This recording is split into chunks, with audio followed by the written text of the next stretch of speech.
Hello again, everybody, and welcome to a supersized and extra special edition of the Jim Cornette Experience podcast, cult casting to the millions and millions out there of Cult of Cornette members around the globe. And today on the program, that special festive time of the year has arrived. It's the holiday merchandise sale at jimcornette.com. Plus, is Austin Aries a prick in public or just a prick in private?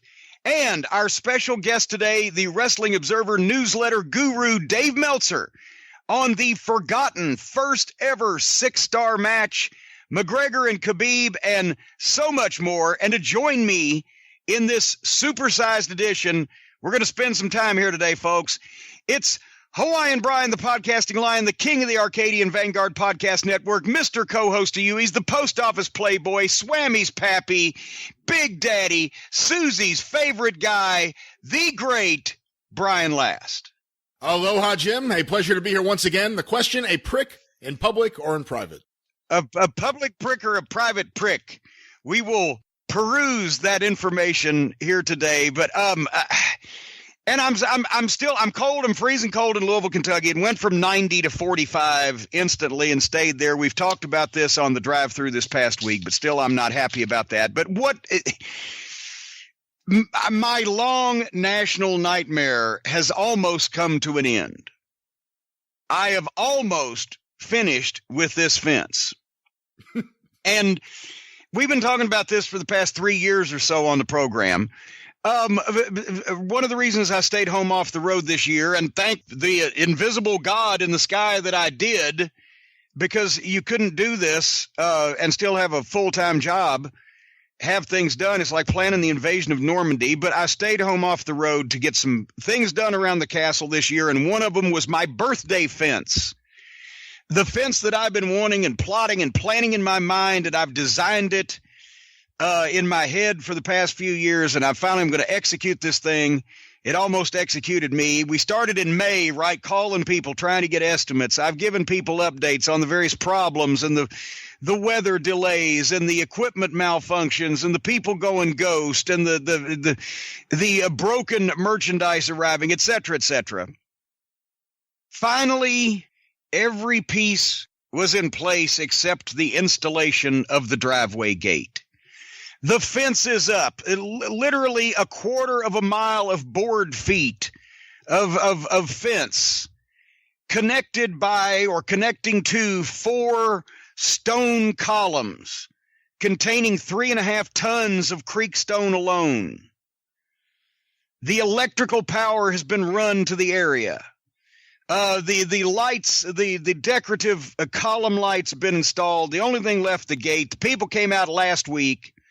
They were here for days. This is a process. 2 trucks, 3-man crew. They were wiring stuff up and shooting stuff with the laser beam to make sure that it was all hung correctly, because it's a power gate. And by the time they were finished on Friday evening, everything's installed. It's a giant black painted powder-coated steel 14-foot gate that swings with the ease of a whisper. Just like that, and it's open. And not only does it have a keypad on the outside where you need a code to get into my place now, and you're not getting it, but it's got a keypad outside. It has codes. You can give people different codes so you can track who has come in and who hasn't. And then on the inside, it's not only got a sensor on the driveway where when you drive over it, it opens automatically so you can exit, but it also has a remote, like your garage door remote. You push a button in your vehicle on either side of the fence, it opens with a whisper. And there's a switch inside the garage at the house, so I can just switch it open and closed anytime I want. And it's got all these bells and whistles. Then they demonstrate everything, and they leave. And I close the gate on Friday evening at dusk. Flipped that switch, boom, went to bed, got up the next morning, flipped the switch to open the gate. It didn't work. It didn't work. Flipped the switch again. It didn't work. Hit the remote because I'm standing at the garage, 150 feet to the gate. The remote worked Friday night. It don't open. It's raining. It's cold. It's fucking It's a foreboding sky is what it is. It's going to get worse. And I'm going down there. Now I'm 3 feet away from this fucking thing with this remote hitting this goddamn thing. It ain't going anywhere. And there's a reset button that they showed me just in case something happened. I hit that. It don't do anything. I go back up the garage. I flip the switch. Now the left side opens a foot and then stops. Motherfucker. And then I go and I call these people, right? They're closed on Saturday and Sunday. Now I can't get out of my fucking property, right? I'm trapped. And then I went, wait a minute, there's a key to a lock to a thing that you manually, oh my God, I'm out in the rain and the cold I'm trapped on the castle grounds. I was going to try to climb the fence and see if the keypad worked, but then I was able to get this thing unlocked and this thing pulled over and blah, blah, blah. And so I had to leave it open. I waited until Monday morning. 9 o'clock, I call these people. Hey, it's a phone call. It begins with, well, it was working when the technicians left. Oh, my God, we'll get somebody. Well, they send one guy out. And it's misting. And he's standing down there with his hands on his hips looking at it and talking on it. He's taking the top off of it and talking on the cell phone and making some of those gestures that go, I don't know what the fuck, right? I'm watching him through the window. Then he comes back up and he says, well, the technicians, they're over at Churchill Downs doing this $1 million job, but they're going to come over this afternoon. And they come over about 4:30 and they were out there a couple minutes and I see the gate moving back and forth. They've got the back off of it and they're doing it manually and all this other stuff. And I go, okay, this is a minor thing. And they come up and they start kind of, because I told them what had happened. And they started kind of giving me the deal where, well, you know, if you don't switch the switch all the way, like if I don't operate a goddamn light switch properly, that's what this thing is a light switch. If you don't switch it up all the way, it could get caught or what. I'm like, no, I've operated this goddamn light switch the same way I've operated light switches for 57 years now. I said, wait, okay, it's working now. Well, let's just you do everything. So they switch and it opens. And then they switch and it closes. And then they hit the remote and it opens. And they said, now that should time out in a minute and close right back. So we stand there and we talk for a little while and that gate's still open. And he said, Frank or whatever his name was, he said, shouldn't that have timed out and closed by now? Yeah. Well, I'll just go down and take a look at it. So they walk back down there. It's still raining. And I start watching them through the window again. And they're goddamn down there for another 45 minutes. They've got to back off the thing. And now they're shaking their fucking head. I'm like, motherfucker, right? They come back up. We believe that the circuit board is bad in the whole goddamn box of this thing, right? We're going to bring you one in the morning. So sure enough, I don't want to reveal when we taped this program, but it was just hours ago at the crack of dawn, I mean, they show up and they replace them. They said 1 out of 50 or 100 of these has a problem. So now apparently I'm able to get in and out of my property and at the same time keep the unwanted riffraff and potential predators out of my place that are going to be probably out in the streets committing mayhem as soon as Trump has apparently turned his attention to the finances of the world, is going to crash the global economy now that he's finished fucking everything else up with the stock market over the last 3 days. But anyway, I got to get this thing painted still. I still have to get it painted. I've got somebody that's lined up to do that. We'll see what happens. I'll keep you apprised. But almost. What color? Brown to match my house. A nice brown, you see you don't see them because you don't have horse farms up there like we do. Yeah, we do. We have a bunch up here. Oh, you don't have goddamn horse farms. Yes, we do. What the fuck are you talking about? I got a sign down the street from me that shows a horse could walk across the street at any time. A horse could walk across. Don't they acknowledge the street lights? Don't they stop and start on? You don't have horse farms in New Jersey. What do they drink out of? The toxic waste dump on the side of the road? Who do you think owns the horses? We have beautiful horse farms down here, just rolling hills and fields of green and clover and these nice farm fences, the wood and the brown and the things and such. You've got stables and feed. And the dick is going in my ass in prison soon. And stuff like that. Anyway, for heaven's sake, horse farms in New Jersey. Next, you'll be telling me that you people are allowed to have pets and things up there. In New Jersey. In New Jersey. All right, well, I'm glad to hear your gate experience was with the ease of a whisper. Yes, the ease of a whisper. Well, a horse can walk across your street at any point, just willy-nilly. Why don't you get like a giant C for your gate so people know whose house it is? I don't want people to know. No, like a big JC, like big shining letters. Well, no, then they think it was a church. It's true. But anyway, I'm going to wait till spring before I have the moat put in because the alligators are on back order anyway. But hey, I'll tell you what's not on back order. See, now that's a segue. The fine holiday merchandise on sale now at jimcornette.com. We revealed it on the drive-through. We thought that it would be up. It indeed was. Everything worked. And orders are flooding in, but you can be a part of it because obviously the new Outlaw Mud Show t-shirt is on sale now at jimcornette.com. Just click right on collectibles. And it'll go to the entire lineup, but right there at the top under apparel, the new Outlaw Mud Show t-shirt, available in sizes small to 5X, because we are aware that there are some portly Cult of Cornette members out there. And also all the other, of course, popular t-shirts still available, plus the Cult of Cornette membership certificate. We know that sound by now. It's heavy cardstock, folks. Full color, 8x10, suitable for framing.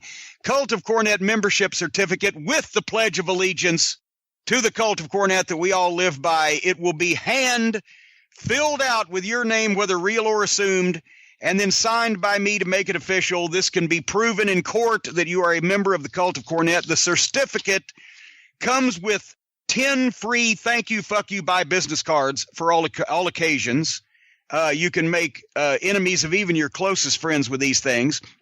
Of course, what's been the hit, and I guess when you think about it, it has to be, is the $9 DVD sale in honor of the 9th anniversary of JimCornette.com. The classic wrestling DVDs, $9, including, and I'm slapping myself every time I put one of these in the envelope now, because I was an idiot to do this, because I'm giving this stuff away. As I talked about, the Wrestling Gold set, 5 discs, 10 hours of classic 70s and 80s wrestling, every major name of the 70s and 80s. And if you don't believe me, just click on DVDs in the collectibles section, and you can click on Wrestling Gold, and there's a complete list of all 5 discs. Everybody's on there.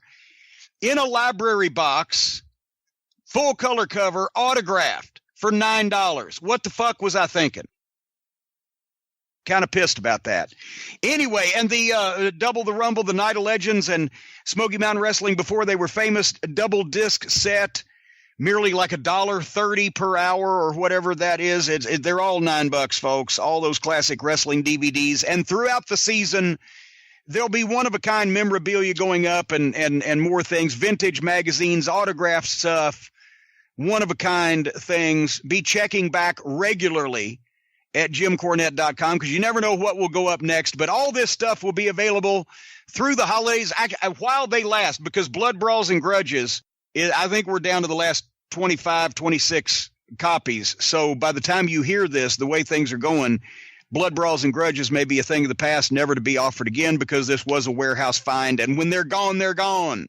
And if I was a betting man, I'd say that Double the Rumble will not survive the holidays either this year, the way things are going over the first few days. So anyway, JimCornette.com, and a bunch more of the Fighting Spirit magazine columns that I do every month are up for your reading perusal, absolutely free. And if you like them, then obviously buy Fighting Spirit magazine, either on the stands over in the UK or online, wherever you get it, because it's a great magazine.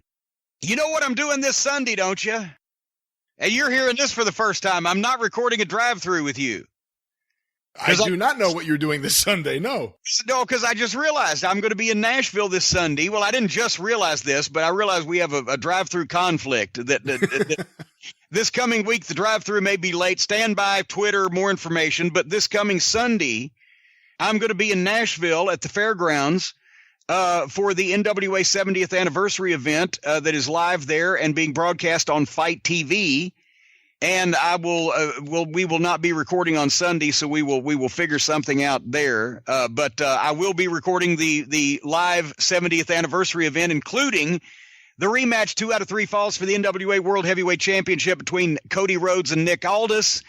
And I'll be reunited with Tony Schiavone as well as young Joe Galley, who looks like he's going to start shaving any time now. I'm going to make fun of him all day. He's a very nice man. But anyway, so we're going to be doing that this Sunday, October 21st. Get your tickets now or order the broadcast on Fight TV. At the Heroes and Legends event in Fort Wayne, Indiana on October 27th. That's Saturday. The Fan Fest is noon to 5. I'm doing a Q&A immediately following. And then that night on the event, I believe bell time is 7 o'clock, a Louisville Slugger interview segment with Flying Brian Pillman Jr. And I'm looking forward to that. And, of course, the Midnight Express 35th anniversary reunion kicks off in Nashville at the Nashville Comic Con, back at the fairgrounds. I might as well get a small apartment. On December 8th and 9th, me, Bobby Eaton, and Dennis Condrey will be there both days. And you can check JimCornette.com, click on events for all the Midnight Express 35th anniversary dates, as well as everything else I'm doing, which is going to be minimal also next year. Remember, we're going to do this by regions. I'm going to do a Midwest, a South, and a Northeast again next year somehow, and we'll leave it at that. When are you going to go west? Go west, young man. They want me in Kansas City. They do. They want me in Kansas City. But no. And Indiana wants me, but Lord, I can't go back there. See, you got that one and nobody else will. Google it, kids. But anyway, that's what I'm going to be doing for the next several weeks, as well as filling orders at CornettesCollectibles.com. And if you've ordered, I start saying this every holiday season. If you ordered by this past, let's see, this airs Thursday. If you ordered by this past Tuesday night, I bet your shit has already gone out, but we will see. But I'm trying to stay ahead of this thing this year. I'm not having a nervous breakdown. You're not going to beat me, folks. The more you order, the more I will ship out.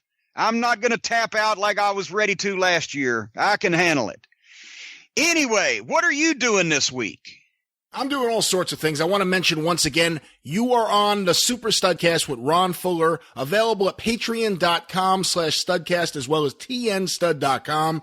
A really fun 2-hour conversation between Jim and Ron, and I really stay completely out of it. That's why it was so good. It was for the best, I must admit. Yeah, right. It really, really was. I enjoyed it. But a lot of fun. Check that out right now. Once again, tnstud.com or patreon.com/studcast. And of course, the 605 Superpodcast, the Mothership. Oh. People really like your noise. They do. They like my whine. Is that what it is? Is it a whine? It's a sonic whine. It blocks annoying noises. All right. Well, this time on the Mothership, I want to mention actually an older episode, because episode 85, which came out earlier this year, featured Don Leo Jonathan, and it was, I believe, his last interview that he did for anything, and also my only chance to really get something with him on the air.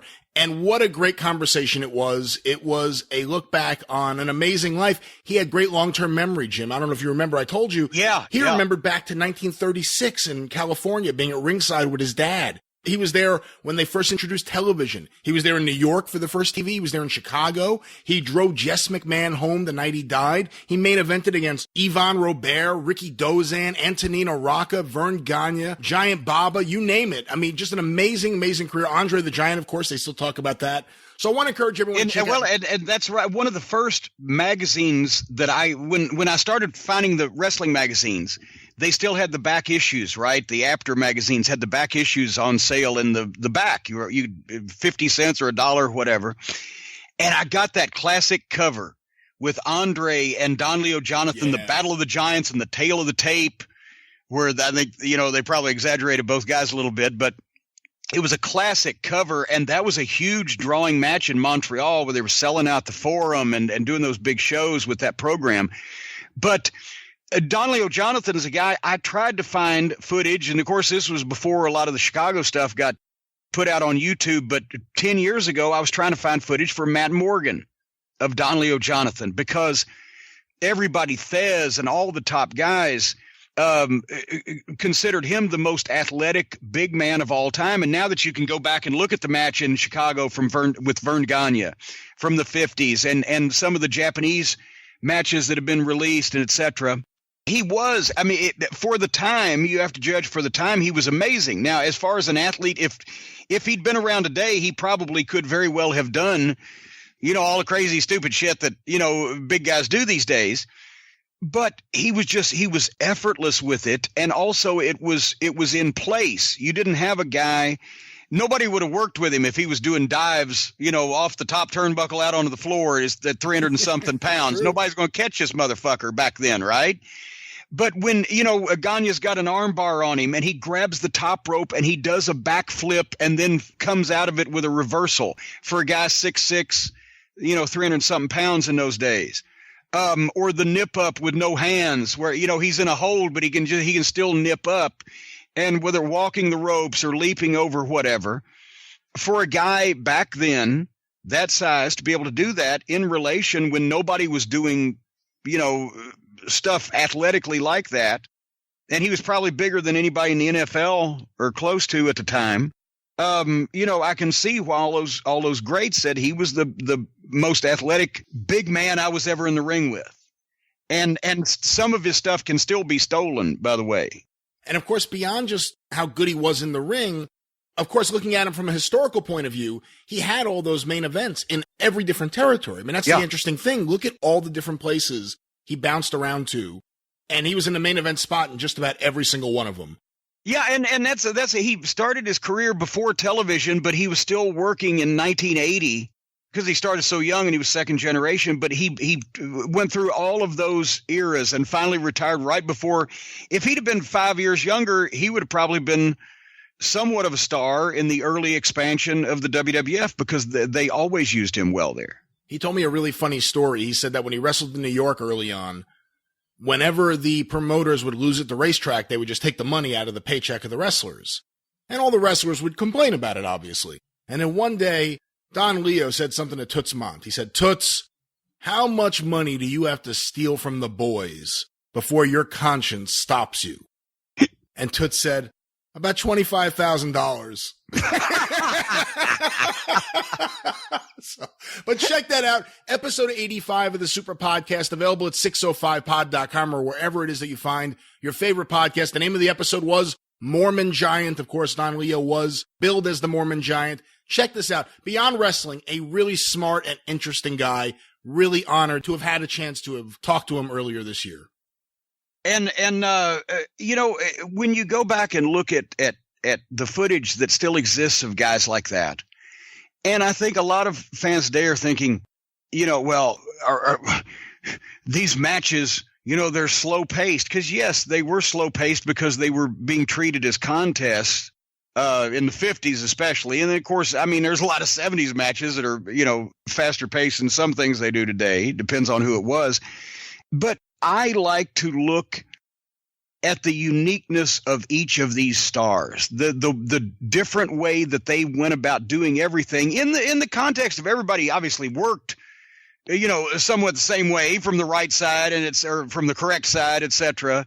And, but everybody had their own way of moving and their own little special bumps and their own little special things to get heat or their own little special flavor they had in their comebacks. And they took a kind of a standard way of working and they made tons of different combinations out of it. And I think we've lost that because now everybody just does everything they physically possibly can. So, there's not a lot of difference going on. But back then it was fascinating to watch. You had a guy that was a giant like that could do nip ups and drop kicks and leapfrogs. But then another giant with a completely different gimmick might never leave his feet, and that's the way he drew money. But it was, it was very unique and very individual to each guy. The Chicago tapes are really interesting because you could really hone in on what you're saying, where there are so many unique personalities in one territory. Obviously, it's over a string of several years, those films that are now on YouTube. But you see everything from Vern Gagne to Benito Gardini. You see everything from that, from one side to the other. It's such an interesting blend there. But the other thing is, if you go to any of those, what we would now traditionally call rest holds, go to any of those during any of those matches, the longest one you could find, the crowd will be noisier there than during any match you could find right now with guys jumping all over the place. Because in the hold, the guy with the hold is trying to crank up on it, and the guy in the hold's trying to get away from it, and the people are trying to see which one's going to succeed. And it was a whole different way of watching something. But anyway, speaking of a different way of watching something, how's this for a segue? I'm the segue king today. Everybody flooded Twitter and wanted me to comment on Austin Aries. Well, you told us, Cornette. You told us all along what an asshole he is, blah, blah, blah. But then some people also, well, is it a work? Is it not? And here's the thing. Everybody wants me to comment on it, so it's not like I want to look like I'm ducking it. But if they are, I don't have any inside knowledge. If they are working a shoot angle, then I hate to blow somebody's shoot angle because that apparently a lot of people are believing, because that goes against what I stand for. If they're not working an angle, I still agree Austin Aries is a prick. I just don't know whether he's a prick in public or just a prick in private. But think about this. Think about that. Regardless of which way this goes, we've buried the lead here. Either, yes, this was a shoot. And once again, as I've said, the knock I've always had on Austin Aries is he's just miserable wherever he is. And he's just hard to deal with because he's a good worker. He's a good talker. And I say good, like, okay. No, he's a great worker by the standards. He's a great talker. Yeah. He has all the physical tools except size. And in my opinion, he's never, he was the Ring of Honor world champion. He's never going to be the fucking WWE world champion, but there's room in between there, but he's just never fucking happy. And I've told the story before that I was especially offended by him when he was working with Ring of Honor. When I first came back Ring of Honor in 2009, I heard from Adam Pearce, we're bringing Aries back. He debuted again at the same time that I had. I think Gabe Spolsky had told me at one point Austin Aries was usually miserable a lot. And there had been some issue, but they brought him back. But there was this trepidation, like, is he going to be hard to deal with? And sure enough, when you know who won the pony, by the time that Adam Pearce was replaced as Booker with Delirious, Aries, as I've told a story before, but I'm not trying to talk behind anybody's back, Aries didn't like Sid and Ross that were running the office. He wasn't alone in this in Ring of Honor, but he was vocal about it. And they were the guys that Kerry Silkin, the guy who owned the company, was running the company, had chosen to run the office. And so it wasn't Austin Aries' place, especially since he was the highest paid by $50, the highest paid guy on the roster at that point in time. And so Delirious and I sat down with him at a television taping and said, look, we understand some of your viewpoints and we would like to correct some of your opinions, but you can't correct some of your problems, but you can't keep telling everybody in the locker room that the company is doomed, it's never going anywhere, these guys are assholes, blah, blah, blah, and just making everybody want to cut their fucking wrist. We will address the issues that you have and see if we can make them better, but don't goddamn be a locker room lawyer and go around fucking making everybody miserable, did I mention. Let us have a chance to, if you have something come to us, let us have a chance to address it, because we are starting fresh here. And his response was, they don't pay me enough not to have an opinion. No, I will work with you guys just out of respect for Delirious, one of the boys that's just been elevated to a new position, if nothing else. Not I'll work with you or okay, blah, blah, blah. Here's why I'm upset. And he said why he was upset, and we agreed with part of it. But he's just a miserable asshole. And so we solved the problem of him being the highest paid guy and still not being able to not knock the company by making him not paid at all. Kerry said, fucking finish him up. We did. That was my suggestion too. It's not like anybody was arguing about this. So Then he goes and he's miserable at TNA for a while, and I can't remember where else he was miserable at. But anyway, here's the thing. If it was a shoot, then it just proves that he's a miserable asshole. And he has to, because he didn't want to do a job or whatever, right? If it was a work, then that's, yes, they're trying to make people believe, which is what I say they always should do, right? And people can believe this because he has impressed on a lot of people in the past. He's a miserable asshole. So you'd believe he'd do something like this. But what they've done, if it is a work shoot, is the same thing as what Vince McMahon did when he publicly double-crossed and admitted that he double-crossed or whatever, Bret Hart. John Morrison, whatever his last name may be, John Impact. Morrison, I think now John he's Impact. Yeah. He gives the guy his finish. Boom, cover 1, 2, 3, and he rolls off selling, and the other guy gets up and walks off. Meaning that, okay, I'm telling everybody that I laid down for this and I'm out of my contract now, and fuck it, and fuck everybody here, and fuck you, Don Callis, whatever. Which means, by extension of logic, every other match that he and their world champion and everybody else is participating in is fucking phony as a football bat too. And everybody else is laying down for it. And the guys, your world champion's finish doesn't really hurt anybody. And it just calls attention more so than anything else to the fact that everything is all fucking phony. So it's stupid. That's my opinion. Does everybody bury the lead that all that you do when you do this work shoot thing, where you is illustrate that all your other shit, the normal stuff that people see in every segment or on every match at the live event or whatever, is all going according to plan and there's no problem. But now it's this fucking Vince Russo shit. And so all it does is and of course, it started with the screw job, but it all it does is call attention to everything else is phony and planned and going according to plan. And then suddenly someone goes off script. Oh, Mo, this is real. Until he's working again. So now anytime that somebody actually sells your world champion's finish, he's just selling it. Does that make any sense to you, Brian Last, as a lifelong wrestling fan? Yeah, I remember when that stuff really started hitting during ECW. And someone said to me back then, they said, you always could tell when it's a work as soon as they say, this is a shoot. Yeah. That was the first sign that it was a work. But that was what it was. People started declaring, I'm shooting. And I was like, oh, come on. Give me a break. Actually, the only person that ever fucking fulfilled that in ECW was Lawler and me. I didn't really cut a promo, but I flipped him off. But he was actually able to shoot and say exactly what he thought and still work the program with him. I just stopped in to watch him cave in fucking Tommy Dreamer's balls. Anyway, so with the Impact situation, we will continue to monitor this here on the program. But it remains to be seen, and I don't have any inside information, nor do I really want to blow their deal, stupid as it may be, to do a work shoot angle. But I'll actually be pleased if it is a real shoot, because then it vindicates my opinion that Austin Aries is a miserable asshole, is never happy anywhere.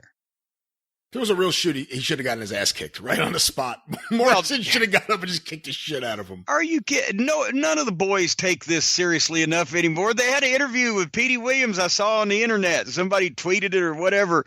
He was the producer, where he just said, hey, it's just wrestling. I'm not going to get it. If that had been on my show, they'd have been holding me back from fucking swinging, table lamps at this fucking guy when he came back in the curtain. And the agent, I'm not going to get upset about it. It's wrestling, blah, blah, blah. Fucking hell. That's why nobody gets upset at their shows anymore. That's why some shows have a little quality control. Anyway, speaking of shows with very little quality control, this is one.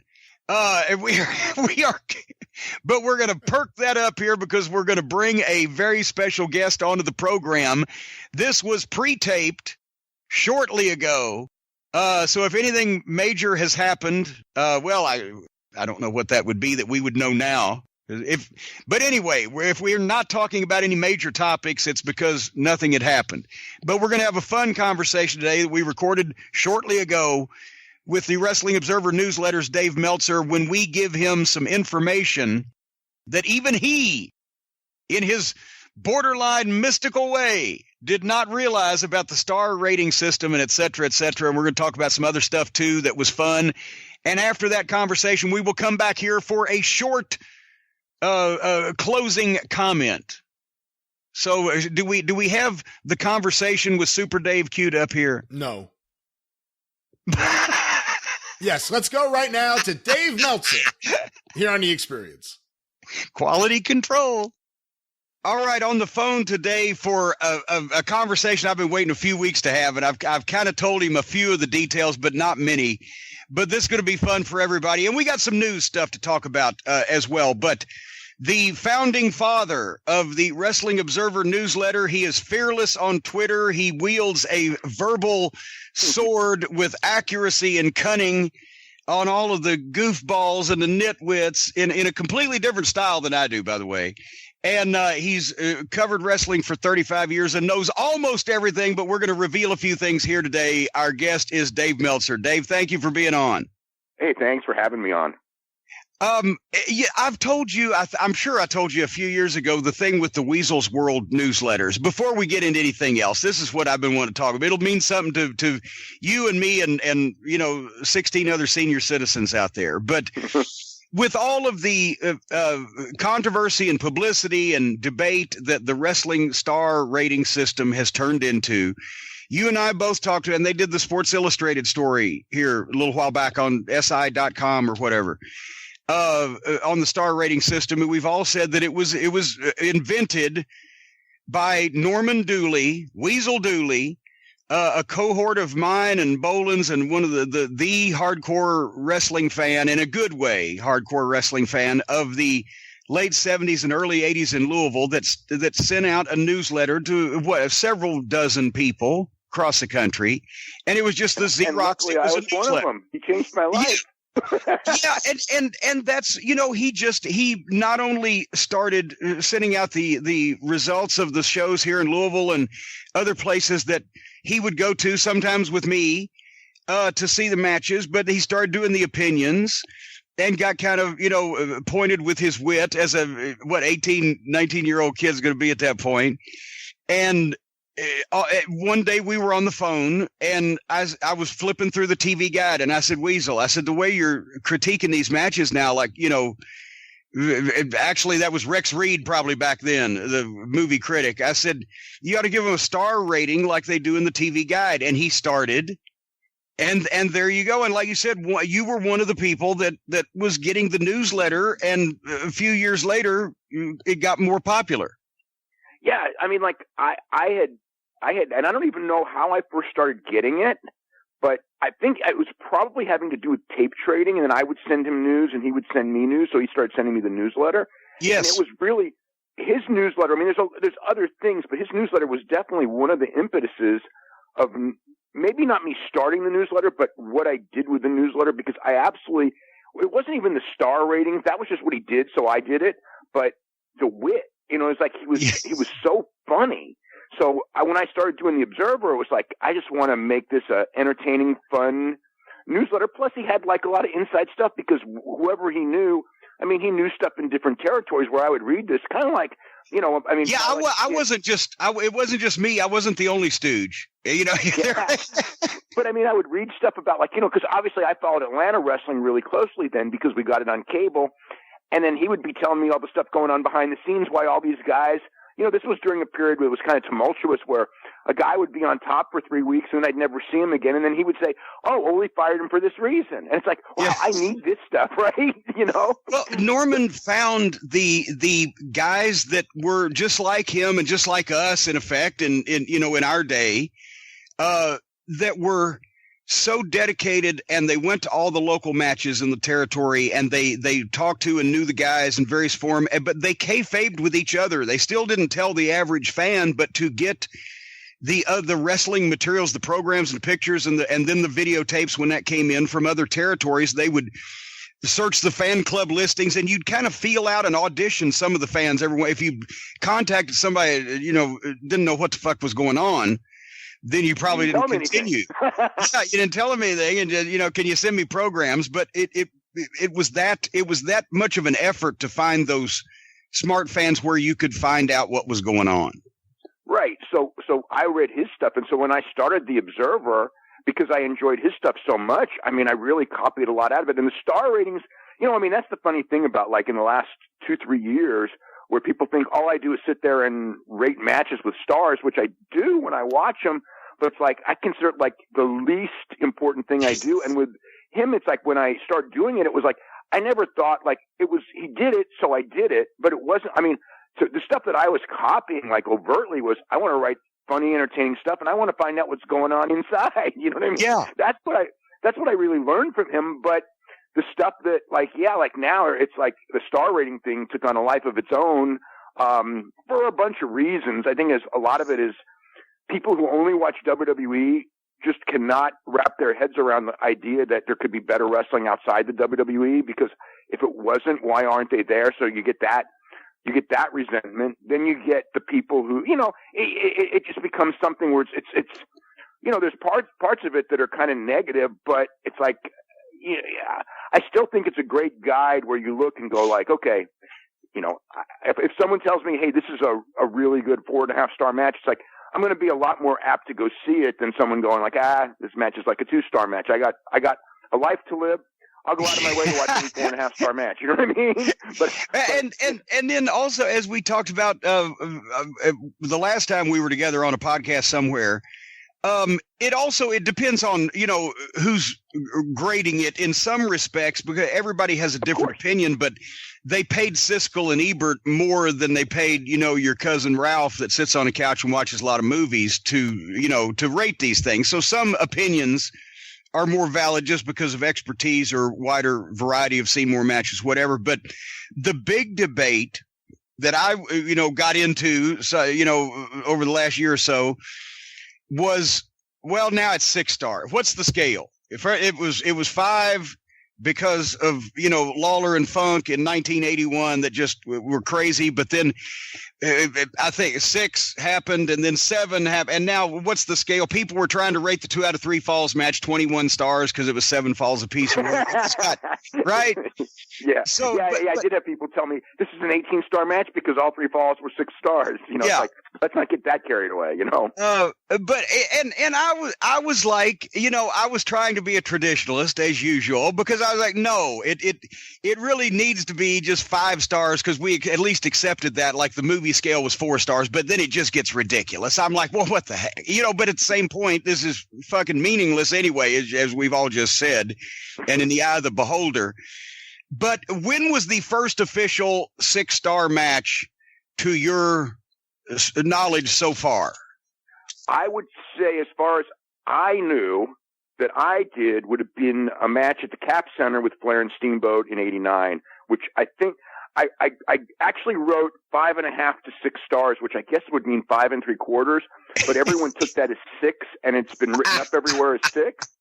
And then I think that there've been a couple of matches in Japan. I think the Misawa Kawada, and that I also did that too. So those would be the first. So Misawa Kawada would be early 97 actually. It wasn't the 94 match, the 97 match, and then the 89 Flair Steamboat would be the ones before the Omega Okada, which everybody thought was the first. I'm going like, look, it's not the first. I've done it before, and I only want to do it for like a match when I watch it, go like, this may be the best match I've ever seen in my life. It's not 100% the best, but it's top. Like Austin said when he saw that match, he just goes, I don't want to say it's the best match I've ever seen, but I do got to say top 3. And that's what I was thinking. Now, when I saw the Omega Okada match from this year, the 2 out of 3, and I was watching with a bunch of people, and we're all looking, and the story, we're looking around, and they're kind of going like about, 30 minutes in, when we're looking like it's probably going 60, they're going like, you're going to have a bad week. And they're just like teasing me because it's just like, you can't say this is 6 stars because it's way better than the last one. And it's like, what are you going to do? Like that. And so, that's what happened with that match. But you will agree that the rarely bestowed 6 stars was Flair Steamboat, the state of the art, the gold standard of wrestling at the time, and then it was another almost a decade, etc. So rarely bestowed. But if 89 was the first one, if you had sworn to that up until now, you would have been right. But now we find out you would have been wrong. From the originator, after all these years, it's like unearthing something, right? From the originator of the scale, Norman Weasel Dooley, from his own weasel lips. I've told you this story also that, I got all of his newsletters because, my God, it saved me having to write all the matches down, right? Mm-hmm. But somehow, years ago, I went looking through it, finally got the chance to unpack all my stuff, and from several big moves 15 years ago, they would have all been together. Weasel's Worlds. I've got 95% of every piece of paper I've ever had in my life, and I can't find my Weasel's World. That somehow one box was misdirected somehow. Oh. And so I have been asking people that I knew corresponded with as I can find them. Walt Wolanski's of the world, and even like, compulsive pack rats like Sheldon Goldberg. I love him. It's almost like all the Weasel's World newsletters disappeared, just like Weasel Dooley has over the years. Yeah. And finally, John Pantazzi, Mr. Wrestling, you know him. Oh, yeah, I know him. What collection he's got. He wrote me and said, hey, I have like 8 or 10 of these things. I'm like, oh, my God. Send them to me. And it turns out this is from a time period where not only had we just seen Lawler and Funk, the first 5-star match, but it was a time period that spring where Lawler was working the program with Terry and Dory Funk, and Norman was going to some of these matches with me, so I remembered these specifically. But the reason why this is funny is because it was a rating given for an angle and not a match. More than it was a match, but it was a match with a great angle as a finish. Mm-hmm. And it brings up to me the credence that Jerry Jarrett, there's no reason in the world why Jerry Jarrett is not in the Wrestling Observer Hall of Fame, and he should get everybody's vote this year. Because the first 6-star match was Bill Dundee and the Dream Machine versus Wayne Ferris and Kevin Sullivan with their manager Jimmy Hart. Wow. And one that you would not imagine was going to get this. And man. May 26, 1981 at the Louisville Gardens. And when I got this and read this newsletter, basically this is the way he phrased it. We'll talk about what happened and why. But the bottom line is this match definitely deserves the rarely bestowed rating of 6 stars for outstanding achievement in the art of Pier 6 brawling. Maybe it should be Pier 9 brawling, since that's the number of people who were involved in this escapade. That was the deal, and I don't know whether you may have seen this or not, but I used to give this. This was one of the tapes I would give to the guys at OVW to teach them how to do run-ins and an angle, a heat angle, in the proper timing and etc. That spring, Lawler had the program with Terry Funk and all those great matches, but Terry not only was not making the spot shows, but he'd be in for 2 or 3 weeks. They could program something, then he'd be out for a while, or he might not make all the Evansville shows. So they needed Lawler to have something else to do. And also the May, early June period, traditionally a down period. So Jerry Jarrett did not book a lot of talent in the territory because he didn't want to have to pay a lot of people.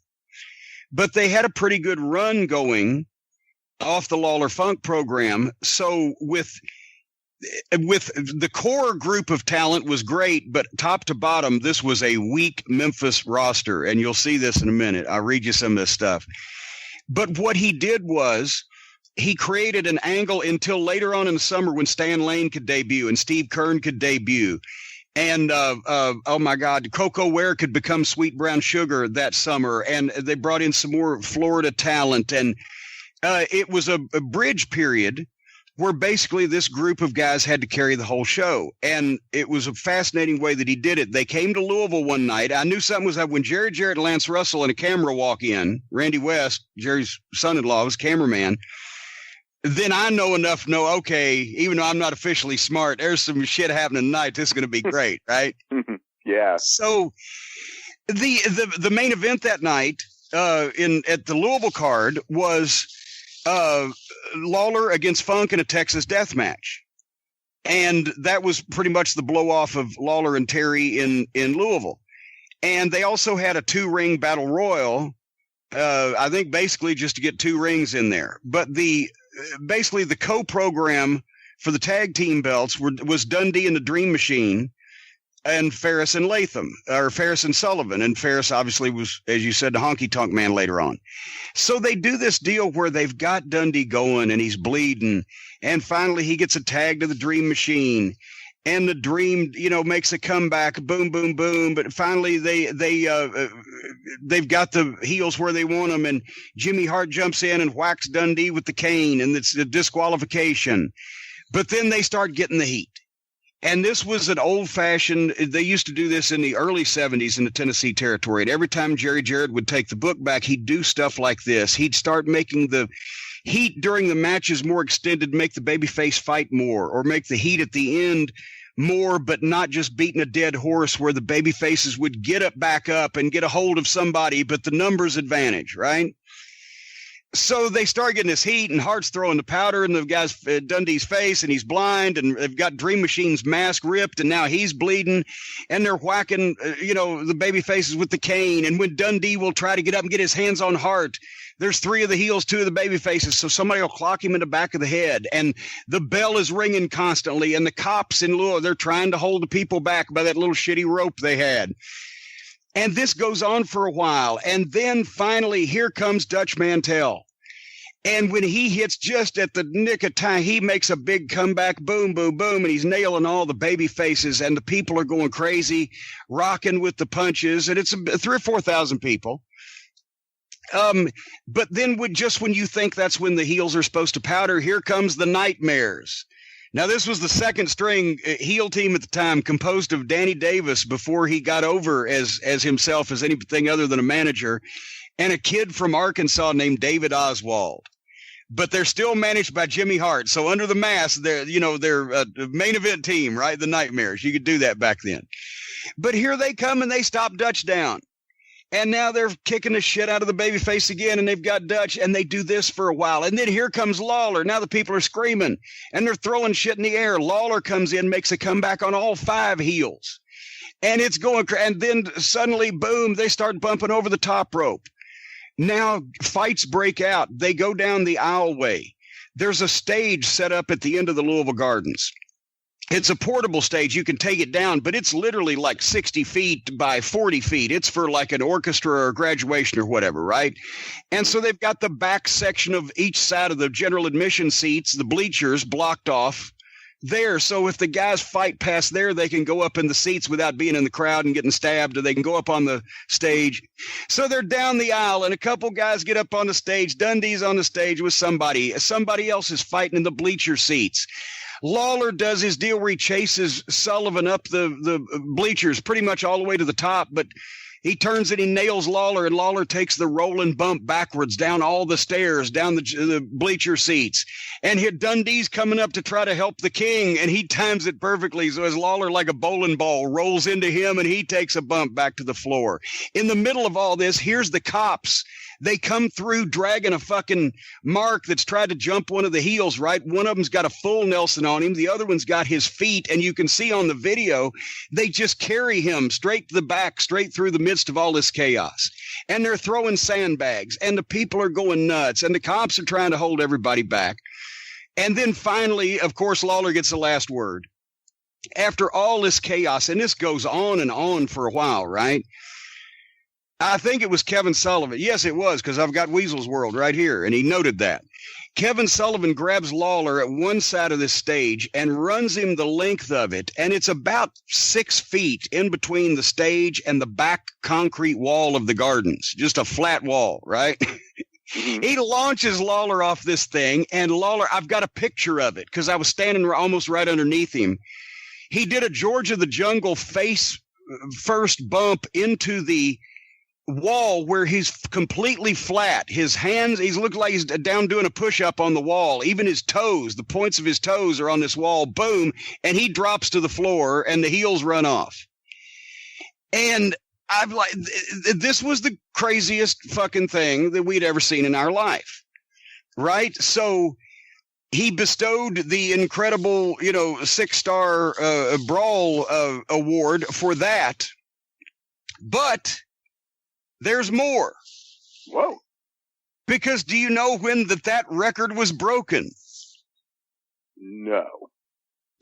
It's the next week.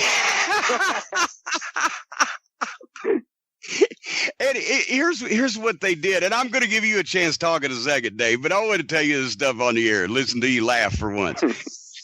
What they had done was they taped this.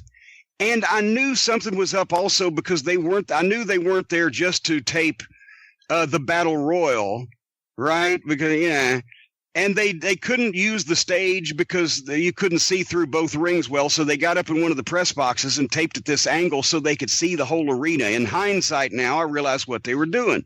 And that was why Jerry Jarrett was there, because he was supervising that angle. What they did was they created out of that an 8-man tag team match angle for Memphis and all the towns with the guys that were in the territory that could draw money. Jerry Lawler, Dutch Mantell, Bill Dundee, and the Dream Machine on the babyface side, and Jimmy Hart's guys, Wayne Ferris, Kevin Sullivan, and the Nightmares, because, they were in Hart's group. And it was early faction warfare.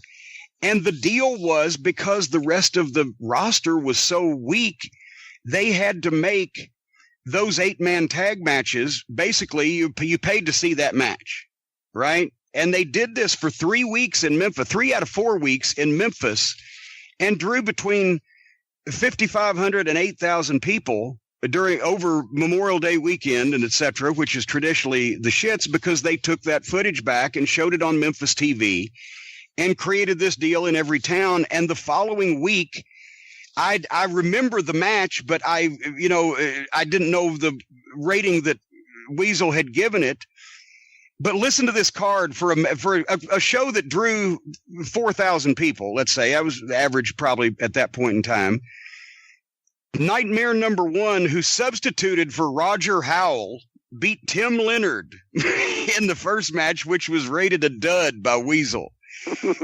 Sonny King pinned Jim Dalton in another dud. And these matches were going like 10 minutes, right? During the match, the top rope broke, which was the only exciting thing to happen. The third and semifinal match, Chick Donovan versus Roy Rogers. Johnny Rich, right? Johnny Rich, right? And he actually was Tommy's cousin.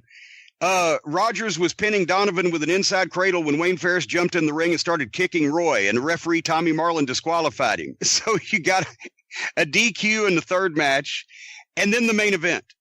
And by the time this match was over with, Weasel's response is, it was worth sitting through the first 3 bouts, which were terrible, to see a great match like this. It once again blew the top off the rating scale. The reason it got 6.5 stars is because it was better. It was better than the brawl the previous week, which got 6 stars. Oh my God, 6.5 stars. That would have been. I never even did that one until got us to the 2 out of 3 fall match. Oh my God! Not only, and I remember this too because I was there. Obviously, not only was he making mockery of his scale at the time, but also this was the goddamnedest thing because this was a 2 out of 3 fall 8-man tag. The first 3 matches had taken up about 30 minutes or so, and then they took a 10-minute intermission. And then put the main event on, 2 out of 3 falls. The fucking baby faces hit the ring hot and jumped the heels. And they fought all over the building, doing crazy shit, body slams on the stage, jumping over partitions, throwing sandbags, fighting in the arena. Not in the fans. That was still a no-no back then because the fans would have killed you, right? But they're taking backdrops and bumps and the aisleways and chairs and stuff. And they go 15 minutes. And then get in the ring and start the match. And then they have multiple heats and comebacks, and they throw they work the gimmicks where one of the heels has a rope and he's choking the baby face.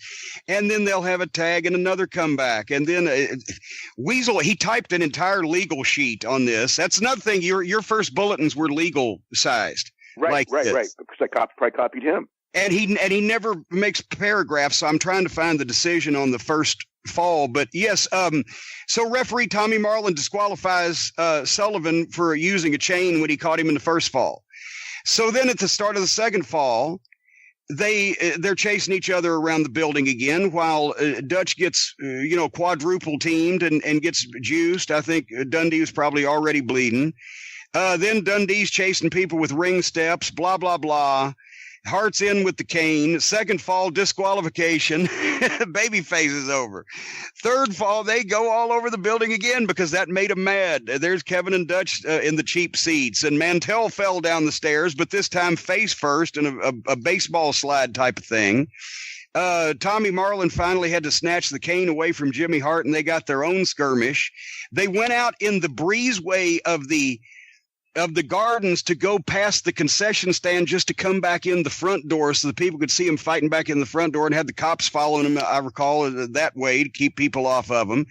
Then Lawler took one of his railing bumps over the bleacher railing over the breezeway entrance. That was about 12 feet down to the floor. Boom, boom, boom. They're doing things with the rope standards and et cetera at ringside. And then finally, the third fall was a disqualification. And then they fought all the way back to the back again, including, I don't know if that's the week, I'm trying to find it, where the commissioner got involved, but Tommy Marlin had to tell Hart that he'd be suspended for life if he didn't get his men back to the locker room, and then some of the ushers and police started pulling him apart. And after the third match, disqualification took about 5 or 10 minutes. And then everybody went home happy.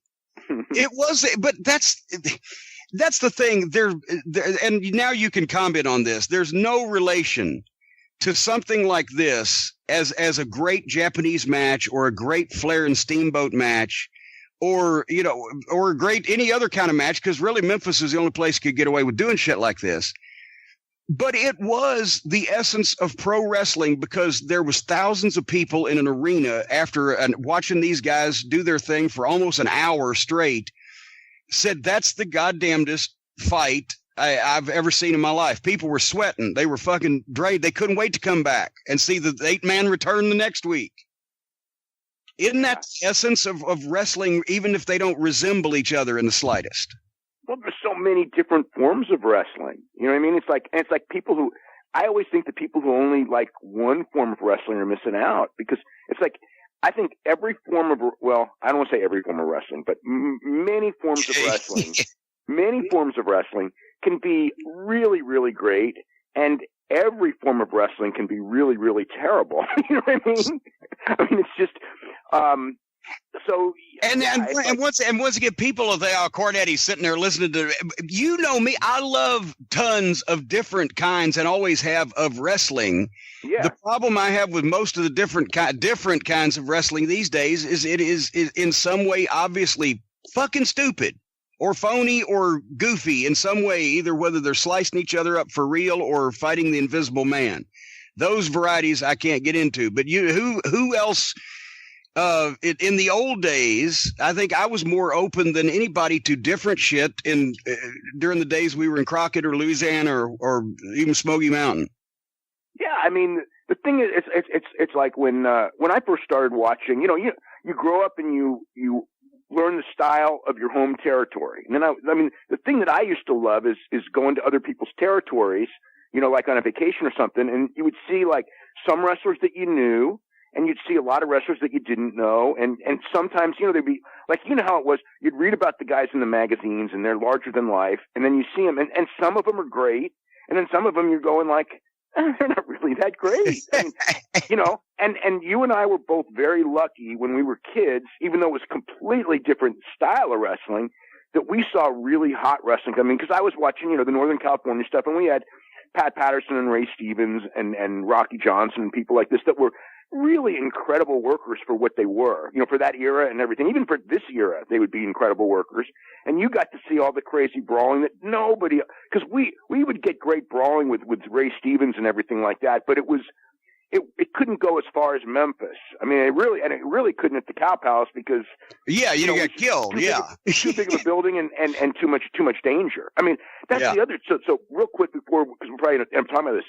one of the things that was so weird to me when I was watching the brawl, you know, with the McGregor Khabib thing afterwards. So I'm watching it and it's like, oh, this is terrible and blah, blah, blah, blah. And then like a couple hours later, I go, you know, they're talking, I think it was when they kept talking about they endangered spectators. Okay. And it's like, they didn't endanger any spectators. No, not one spectator got hurt. It was the guys themselves and the corner men and everything like that. And I'm not defending anyone or anything like that. But when they said this was endangering spectators, I was thinking like, I went to the Cow Palace, and every 3 weeks that I was there was far more dangerous than this thing ever could have been. You know what I mean? And well, yeah, because there was actual passion in the arenas for wrestling instead of just for UFC, you know, like it is today. And there was the passion of people getting mad over a loss, which does not happen today. Yeah. But I mean, it was just a very dangerous, rough environment that, like, I don't think that unless you're like I think back on it and I go like, how did my parents ever let me go there at 12, 13, 14 years old? Because it's like, I mean, it's like you saw, I'm sure you saw stuff similar, but I mean, I saw guys pull out knives, you know, in street fights, you know, fans not that far from me. I mean, I'm right there. Luckily in Louisville, most of the time the fans had weapons or got in fights. It was to jump in the ring. They were relatively calm with each other, but also even Louisville in those days was a little bit better neighborhood probably than Daly City over there, or where the yeah. But anyway, but that's the thing is that kind of emotion and passion, you know, that was in the building. That's what to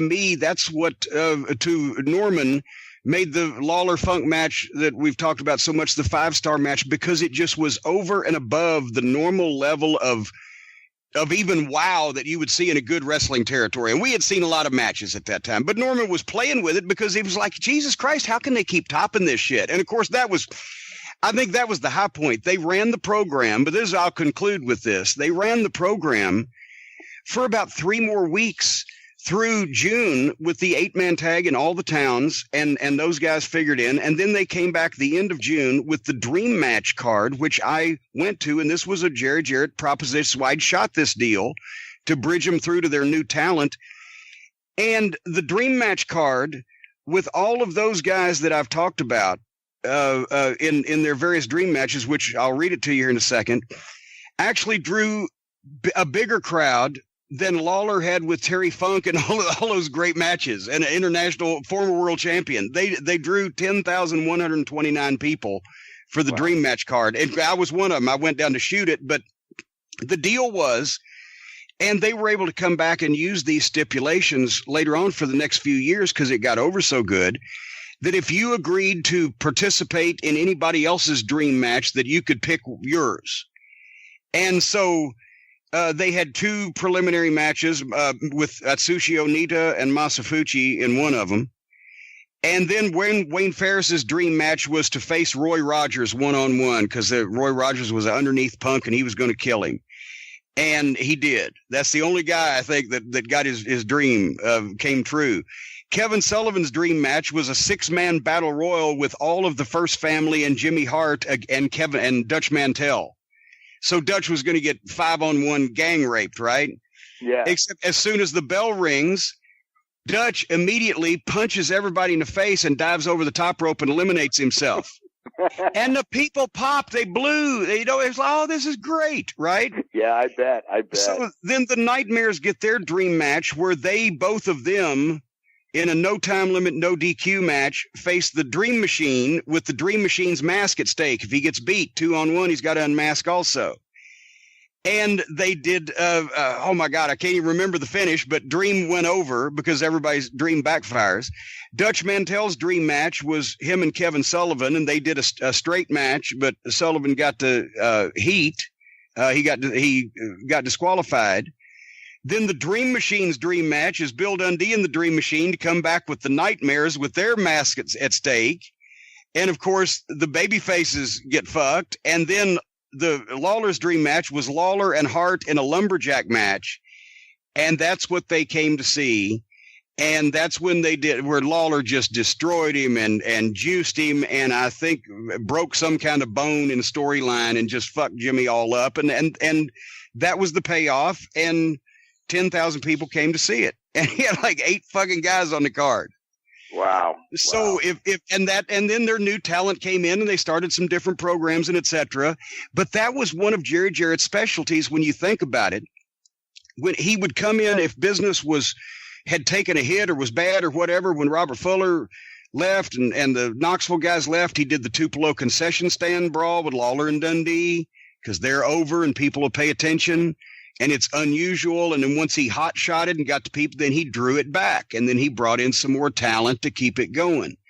But if he hot shotted every year, 18 months, he had to know when to pull it back. And he was very good at it. He revitalized things 5 or 6 times over that 10-year period with just doing different angles that weren't really high risk.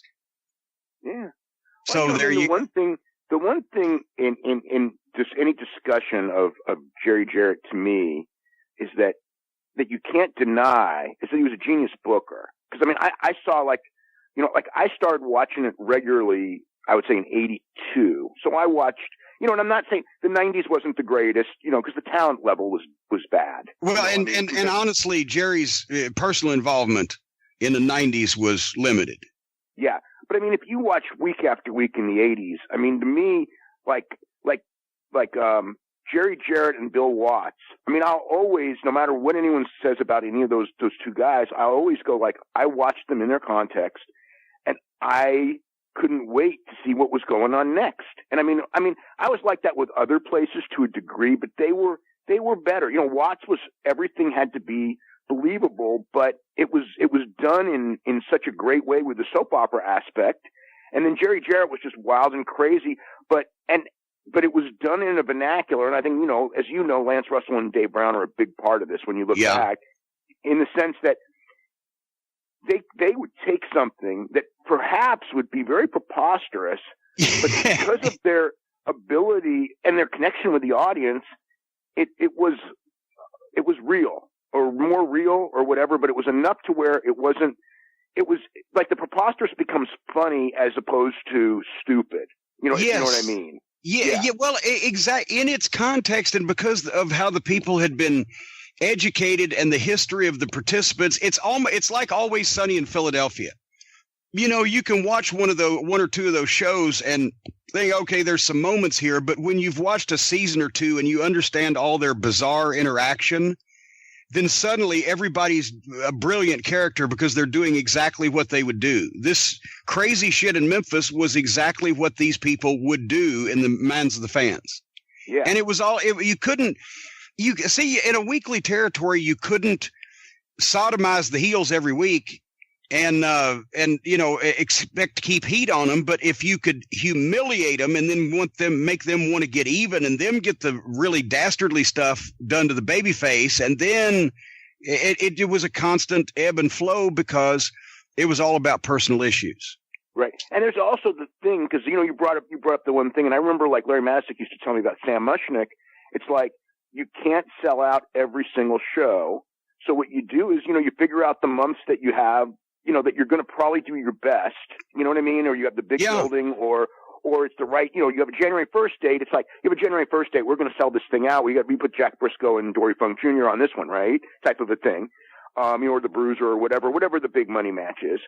And, so it's like, and when you're going to be bad, you make sure it's a good enough show, but you don't say every show is the greatest show of all time, because then no one's going to believe you.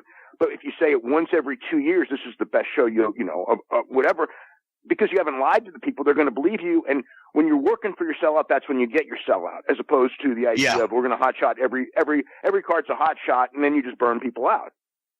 And of course, in St. Louis to Nashville is not that far. And Nick Goulas, meanwhile, in Nashville for the 40 years that he promoted there, every week was, look, Nashville wrestling fans, you in store for the biggest card I've signed in many years. But they came anyway because it was wrestling and that's what they were used to. But Nick, they just tuned Nick out completely. Because because it was all every week. We're expecting an all-time record-breaking crowd, and sometimes it was, and sometimes it was anything but he said it every week. But anyway, that's a lesson. In the old-time territories, sometimes the promoters would thin their rosters out so they wouldn't have as many mouths to feed during particularly slow times of the year. But if those times turned out to be doing well, they figured out a way to keep their base roster that is over in the ability to do something to bridge until they brought some more guys in. And Jarrett was tremendous at turning downward trends around. And once again, he took 8 guys and a manager, and by the time he was done, he drew a house bigger than any match that Lawler had drawn with Terry Funk. I know, amazing. Speaking of big houses, the UFC drew one recently, and they did a great angle too. And it actually, the difference I said this on the show here not long ago. It was a pro wrestling angle. The difference is because wrestling would have been. You didn't know it. Well, it would have been laid out better for the camera work, and there would have been more attention paid to each thing because the spotlight would have been on it. They wouldn't have just been doing everything at the same time. But what's funny is the way you said that. It made me realize that how would I put this? Okay. Nick Diaz, Nick Diaz is like has no idea what he's doing when he's doing a promo, right? He's just stream them out, and all this, and yet he has done promos that have drawn more money than almost anyone I've ever seen. And it's not like it's like he lucks into his lack of knowing anything, and somehow it works. I think that like what's kind of happened, like this storyline is the craziest storyline, but it's all real. No one laid it out. And every aspect of it, and it's both good and bad. Every aspect of it was, in a sense, embarrassing, dangerous, stupid. But when it's over and you get away, like when you first see it, you go, "This is horrible. It's the worst thing ever." And then you get about a week away, and then you go like, "Oh my God, this stuff's going to draw so much money," and then it does. Yes, and that's the thing is that whether people want to admit it or not. I said this on my show. People want to see people fight and beat the fuck out of each other that they know legitimately hate each other, which is why wrestling worked for so many years. The wrestling angle aspect of it, I gave the blow by blow on the show. I think it was last week? Brian may be asleep by now, but where I was okay. And the guy chokes the other guy out and he has to tap, and then the referee has to pull him off, and then he spits on the guy, and then he sees his manager outside. He dives out. He's wailing on the manager, but the heel comes in over the top rope and starts punching the down baby face in the back of the head. That's why those things are wrestling angles, because they originally wrestling took shit that could actually happen and take place and just made it a little more picturesque and a little more convenient to draw money. But shit like that happens, and personal issues draw money. And as we just said, whether it's the 8-man tag in Louisville or UFC 229 or whatever. Yeah. It was crazy though. They did almost 2.4 million pay-per-view buys, which blew away. I mean, just destroyed every record they ever did. They did a $17.2 million house. The hottest ticket that they've ever had in Vegas, second hottest ticket in the history of the company. And when it was over, there was more water cooler talk. I mean, I was at a restaurant Sunday night. There's people around, and they're all talking about the brawl after the fight. I mean, it was real. Giant mainstream talk. It was unbelievable. The only time I ever remember going out where people were really talking UFC at this level was when Ronda Rousey lost to Holly Holm in Australia. And I remember I went to the grocery store, and I wasn't like wearing anything or anything. I'm just. You weren't wearing anything at the grocery store? What kind of grocery store do you go to? I wasn't wearing any wrestling paraphernalia where somebody would go like, "Oh my God." And the guys in the aisle and the cashier, and they're just going like, "Did you hear Ronda Rousey lost?" Like that. So that's the only other one that I remember, being out and hearing talk that I'm not like starting, or it's not people that I know. It's just people at other tables and going like, I think I did hear some at one point. We were once out at a sushi place and we heard people talking about Brock Lesnar and Frank Mir, now that I think about it. But this was like crazy.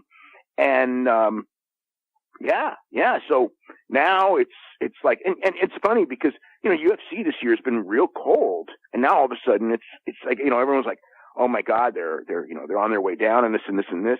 And then this happened, and they set records. And it's like, if you have the right angle, if you have the right angle and the right people, because, McGregor's like the big part of, Conor McGregor is one of the greatest talkers, this side of Ali and Dusty and people like that I've ever seen. And he's a real key. And people like Khabib Nurmagomedov is not a great talker, but he's a great fighter. And there were people who wanted to see Khabib shut him up because they really believed he was that tough that he would. You can sell Khabib, but even if the packages and the voiceover announcer is his manager, you can sell Khabib, and then Conor does the promos. Right. And they also were pushing it, and this is the one time in, I don't know, years where Joe Rogan, who's the Lance Russell, a little more, perhaps a little, but I mean, to the people, it's like he tries to be honest. And he goes, this is the biggest fight in the history of the UFC. And every package is the biggest fight in the history of the UFC. All of a sudden, because they don't say this every month, although they do overhype their stuff and everything, it was like, this is the one, this is like the one where if I'm only going to watch one show a year, this is the show. Yeah. And this is the one, and you kind of hear about it on ESPN, and there's the storyline with the dolly, that visual footage, which I hated that they used. But grudgingly, now that it's over, I have to say that because that footage was very much the key to drawing this. I mean, whether it's good or bad, you're watching a legitimate, real life felony. Where guys could have got, because you can't work throwing a dolly through a bus window. Yeah, I was surprised they went that. And two people got hurt, and one woman was freaking shell shocked and had nightmares over it. I mean, it was a bad thing.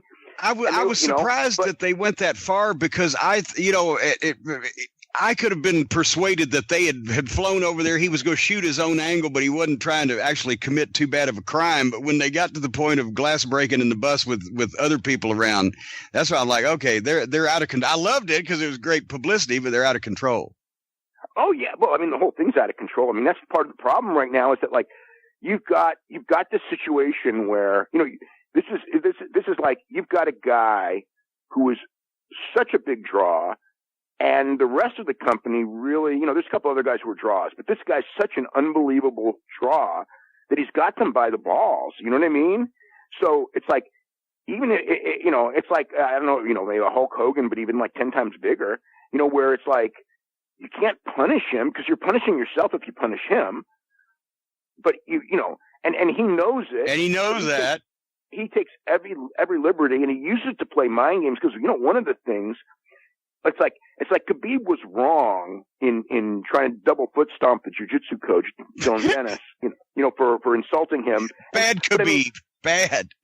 Yeah. But the whole thing is that if you like watch the whole thing unfold and you look at it from Khabib's standpoint, okay? I mean, number one, this guy brought 19 of his friends, flew from Ireland, and they were there to jump him and beat him up. The only problem is he didn't know they were there, and he was already on the bus by the time they got there. So he throws the thing, and, could have hurt did hurt innocent people, unfortunately. Could have hurt him bad. The intent was to like knock him out or something, or to beat his, I mean, legitimately real life, to beat his brains out. It didn't happen, but he knows this, right? So then he's in, and they have the press conference, and Conor is out there just, his manager, Ali Abdulaziz, he's basically saying he's a 9/11 terrorist who turned state's evidence, which may not be true, but that's what he said. He called his father, who's his coach and who he's scared to death of, a sniveling coward. You call this guy's father, who trained you from the age of 5 to be the baddest person on the frickin' planet, and you call him a sniveling coward. So you got that. Then he gets to Vegas. And the first night, so they have the press conference scheduled, and Conor, like always, is always late, and he's got a delay, and Khabib's got to cut weight, so he can't be sitting there for an hour and a half when timing is of the essence. So he goes and tells Dana White that, like, if this press conference doesn't start on time, I'm just going to leave. So he goes in there in a terrible mood, takes no questions, or doesn't answer questions very well. Goes, I got to go cut weight, and he leaves. Conor shows up about 20 minutes later, and just, again, the guy's not there, and Conor's just, glass jaw, blah blah blah, just killing him. Okay, then it's the ceremonial weigh-ins. Conor's not there again. Okay, he's not there. So the weigh-in started about 15-20 minutes late. And the only reason that they didn't start even later because they're waiting for Conor. This is every fighter on the card, is because the fighters are going like, if you don't start right now, we're just going to get up and leave. So they start the weigh-ins and they pray Conor makes it in time for his ceremonial weigh-in, which he does. But this is happening every day, okay? And then he gets in the cage, and Conor is cheating he's grabbing the fence, he's doing little fouls that he's not getting called for. And so this one, I don't think you know this. So one of the things he's doing, he's grabbing the gloves. This is in the third round, which is illegal. And Khabib goes, you're grabbing my gloves. And Conor goes to him, and this is what he said. You'll get a kick out of this. Yeah. Conor whispers to him, it's all business. Like that. So I didn't even know that somebody like magnified the sound. And I think it was like unbelievable. He just goes, like all this, he just goes like, it's all business. and then, what happened. So it was insane. And now let me ask you this, and we will move on. But if you sat down and wrote that as an angle in a wrestling promotion, and it was performed in all of that way by all of those people, somebody would have won Booker of the Year award for that, right? It would have been awesome. I don't know that you can throw the dolly through the window, but you can gimmick that. Well, actually, no. Honestly, I've done it. I haven't thrown a dolly through a window, but do you remember in Smoky Mountain Wrestling? I said, "Hey, I had that Ford Taurus, and the heavily bodies have had the shit kicked out of them in the back of the arena brawl by the Fantastics."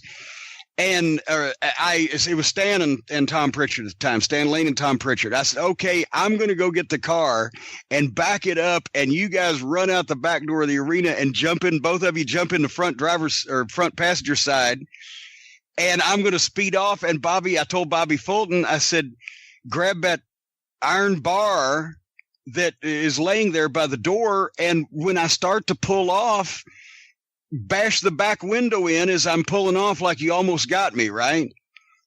He said, okay. Well, goddamn, when you watch the tape back, he swings this thing almost before the boys have even jumped in the door, right? So we're not pulling out. He just caved that back windshield in. That glass flew everywhere. I was like, fuck, that was intense. And we rushed off. But shit can happen. I know. Goldberg didn't have any luck with it. We emerged unscathed. But the point is that's a wrestling angle. That's exactly. And I wonder, because Brian had some reservations also, because his Yama pit fighting guy actually called that finish 10 years ago with the Russians and the bikers getting in the brawl, as we revealed on the show last week. But is it to be the essence of wrestling, or just mixed martial arts or combat sports or fighting in general, to sell tickets? Does it have to be so unsavory that it can't really be big budget, or else you've got too much shit to lose to make it authentic? Or, what's going to happen to these chuckleheads anyway? Are they going to get suspended, or we're going to be able to see a rematch? Well, I can't imagine there not being a rematch at some point. There will be a suspension. It's just a question of how long it will be. I mean, like, if they do like a 4-month suspension, I'm going to term that a ceremonial suspension, because he wasn't going to fight for 4 months anyway. And I think that he probably will be he probably will be suspended for at least as long a time as he's not going to fight anyway. If it's longer, we'll see. The problem with the athletic commissions is that, their revenue is a percentage of the house. Yeah. So it's like, if you're like some guy in the second match and you fail a couple of drug tests, it's like, we're going to throw the book at you. But if you're a guy who's drawn a $17 million house, that's whatever it is, $850,000 for the commission. I mean, legitimately, it's kind of like, let's suspend him until he wants to fight again. Well, let's get back to wrestling because once again, you just wrote something recently in The Observer about the Atlanta Wars, and Brian has been doing extensive research and or listening to extensive research, because Ron Fuller over on the Studcast has been really digging into this and actually calling family members who were involved and doing research to try to get the real story out there after all these years. Brian, are you awake? I am still awake somehow. But yes. Somehow, while we've nerded out. But basically, all these years, it's been portrayed that Ann Gunkel was kind of the put upon widow and the wronged party and the babyface in this. And we're starting to find documents and, first person recollections that Ray Gunkel was making moves on the company even before, had plans to make moves on the company before he even died. And when that happened, Ernesto and Ann kind of followed through with things that he had laid out evidently to them to begin with. Have I phrased that right, Brian? Somewhat. First, let me say, by the way, the first 6-star match was one of Jeff Bowdren's top 100 matches of the 80s in the 1989 Observer Yearbook. But when it comes to Georgia, the thing is, there are all these stories out there. There's Jody Hamilton's story. Jim Wilson's book has a story. I read the Observer story. I heard you, and I don't know who that new kid you're doing your radio shows is, Dave, but he's great. You should do more stuff with him. He brings a lot out of he's you. awesome. He's awesome. Yeah, those are great. Well, wait a minute. Somebody say his name then, so he gets a little publicity. Garrett Gonzalez. Yes. Okay, now his mother will be happy. Go ahead, Brian. I've seen all these different stories, and the one thing I've learned, and then I hear Ron's story, and Ron took it very seriously. Ron said, I was a part of some of it, but I don't know the whole thing. Let me see what I can find out. And Ron talked to Bob Armstrong. He talked to his brother, talked to Roy Lee Welch. A lot of people forget Roy Lee was in the office because his dad was there. He talked to, I know he went through Jody Hamilton's book. He went through everything he could. And then I started trying to access different files. Tim Hornbaker has been a good friend to me and helping me get some research in this. And the interesting thing that turns out is if you look at the timeline of events with the actual dates of events as they happened, the Gunkel story doesn't add up in any way. Interesting. The incorporation of Mid-South Sports didn't happen until after the talent had split. That's one of the big things they always say. And it becomes pretty clear that Ray Gunkel was making a move with Tom Ernesto. And here's why I say that. If you look at the layout of Georgia at that time in 72, Buddy Fuller was already gone. A lot of people forget that. Buddy Fuller was already out because him and Ray couldn't get along. Ray couldn't get along with anyone. Ray didn't get along with Fred Ward, his most important local promoter. He didn't get along with Paul Jones because Paul Jones took Buddy Fuller's side. He didn't get along with Buddy Fuller. Buddy Fuller, at Eddie Graham's suggestion, trades the stock with Lester Welch, including some cash. Lester Welch and Ray hate each other. Of course, Ray also hates Eddie Graham. So Ray has no allies at all except Tom Ernesto. And they start making their moves. At this point, Lester's in the office. Paul Jones is in the office. Paul Jones is alienated from Ray. Ray's all of a sudden wrestling again out of nowhere. Not often. He wasn't on every show, but all of a sudden he's working a little more often than he had. Of course, that leads to his death in August. But everything points to the wheels being in motion. And if you go back and look, and there isn't too much of this, and obviously I just discovered it, but if you go back and look at what was being said in internal documents within the NWA at that time, that seems to be the consensus. Lester Welch was in that office before everything happened, and it seems like Ray was making a move before everything went down. So that's the first part that I think is kind of different than most stories out there, which is Ray died, and then they just decided we're going to screw Ann Gunkel out of the office. That version of events didn't happen by all accounts, and if you go through the files and the paperwork and everything. And it's also important to note, Buddy Fuller was gone. And the idea that, and I know you had this in the Observer Day, Buddy Fuller had a falling out with Ray because he wanted to push Ron and Robert. I don't think that adds up either because, I didn't realize it at the time, but me and Ron obviously went extensively through his 1970 Georgia run. Ron and Robert told me the same thing when I talked to him. They couldn't wait to get out of there. Ron went to Florida, and what did he do? He became a top young star, but he also became the top spot show promoter. He had Belle Glade, he had West Palm Beach, which he opened up and turned into a big success. And then Robert went to Tennessee because he didn't want anything to do with the Snake Pit, and he didn't want anything to do with Eddie Graham and working that Florida style. He wanted to work the Tennessee style. So Buddy Fuller and Ray had a lot of different problems. And the Welch side of the story, which is interesting, is that there was an incident, and the name they say is Butcher Vachon, that he was booked out of nowhere against Buddy by Ray because Buddy kind of stayed out of the office after a while because him and Ray didn't get along, and he was spending a lot of time in Florida. And when Buddy said, what's the deal with this? Ray said, well, we're going to finally find out how tough you really are. I'm going to put you in there with a Vachon. And Buddy, whatever happened, went backstage, and the Welch side of the story is the match didn't happen, the shoot didn't happen. Butcher Vachon apologized for being a part of it. I've been looking through the records trying to find anything that would match that. The only thing I have found so far is an October 1970 date where Butcher Vachon out of nowhere shows up in Georgia and wrestles Paul DeMarco, and that he's not seen from again for, I don't know, 6 or 8 years or something like that. But the other thing, by the way, let me point this out. Sorry, I'm talking so much. Everyone. All right, my God, Perry Mason. He's done his homework. The other thing is Buddy Fuller had a relationship with Ted Turner. And according to the Welch side of the story, and this is really interesting, Buddy Fuller wanted to make a deal with Ted. Ted buys TBS in January of 1970. He turns it into WTCG, Turner Communication Group, or as he called it, Watch This Channel Grow. And then he also at the same time bought a UHF channel in Charlotte, which he wanted to turn into a superstation also. That didn't work out. He sold that, used that money for CNN. So he starts, in 1970, he buys TCG, turns it into TCG, Channel 17. December 71, Christmas 71 is the first Georgia show on there. Buddy Fuller's side of the story through his family is that he was trying to make a deal and Ray Gunkel blocked it, and Ray Gunkel wanted nothing to do with it. And then by this time, Buddy is ready to leave the office. He's had enough incidents with Ray. He's not having fun. He's having fun in Florida, hanging out with Eddie Graham, which is where he would end up, hanging out with Lester down there. So he wants out of the office. He gives up on that. And then according to what I've been able to put together, Ann Gunkel in her social circles becomes very close with Ted Turner, or at least gets to know Ted Turner, I should say, that they have a relationship. Ray was sometimes there, sometimes not, because Ray was a little bit older. And then they make the deal. That also, by the way, that makes sense because remember when Turner had given Ole the program after Black Saturday, given Ole his own early morning program for a while, Ann was involved with that, or at least seen around trying to. Yeah, Ann was on the show occasionally. Remember? Yeah. And she worked with Ole, and they started. Ann tried to do some promoting of shows.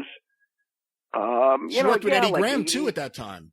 Yeah, in the 80s, and there was she was even on I think wasn't she on the 2020 thing? Yes, she was on some TV show talking about being not being allowed to get buildings through because Vince had locks on buildings.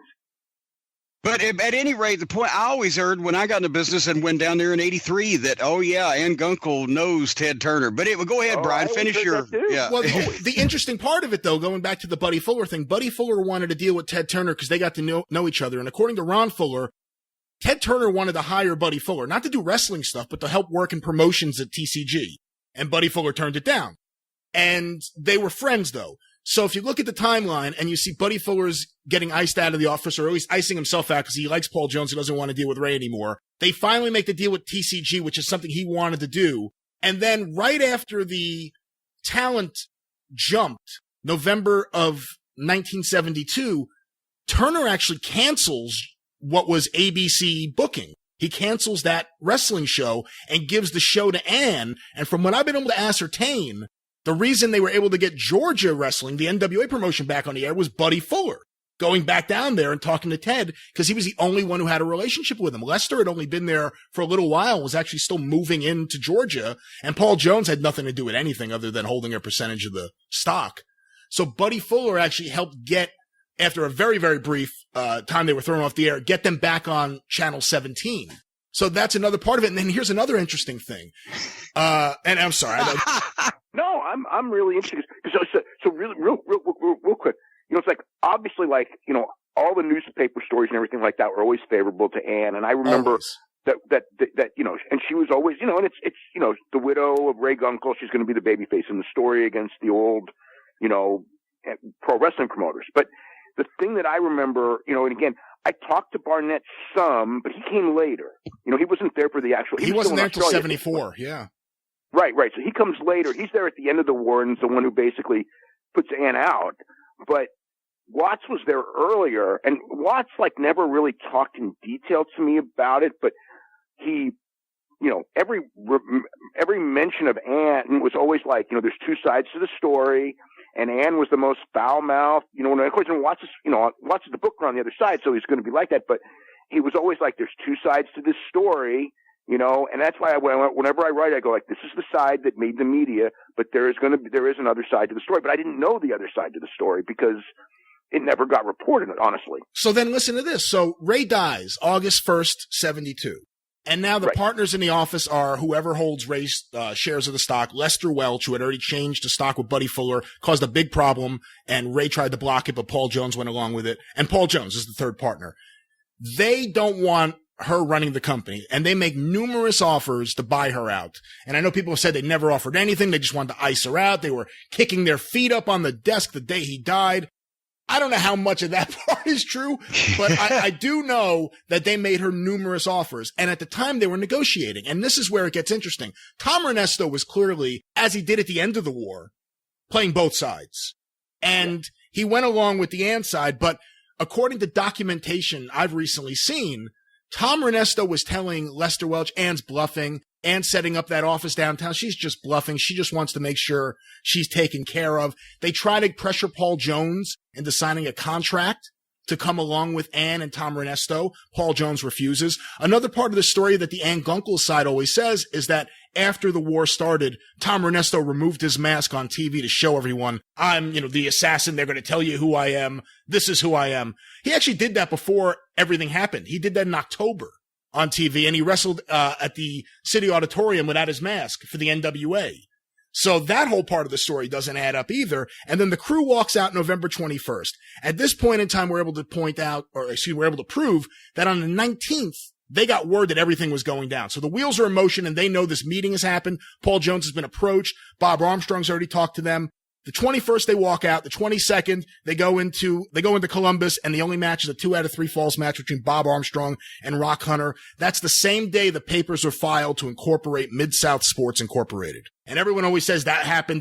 They just closed the company down and opened a new one. They didn't do that until after she made her move. And everyone always forgets that. They always act like they did it proactively. She made her move after teasing it and having Tom Ernesto say for months it wasn't going to happen. And then they incorporated. And that's like a major change in the narrative. Mm-hmm. Jim, any thoughts? Jesus Christ, I want you to represent me if I'm ever up on trial for some... Oh, yeah, one last thing that's interesting for history's sake. On December 9th, all of a sudden, Ron Fuller appears on TV. Doesn't appear on any house shows, doesn't appear on any other shows.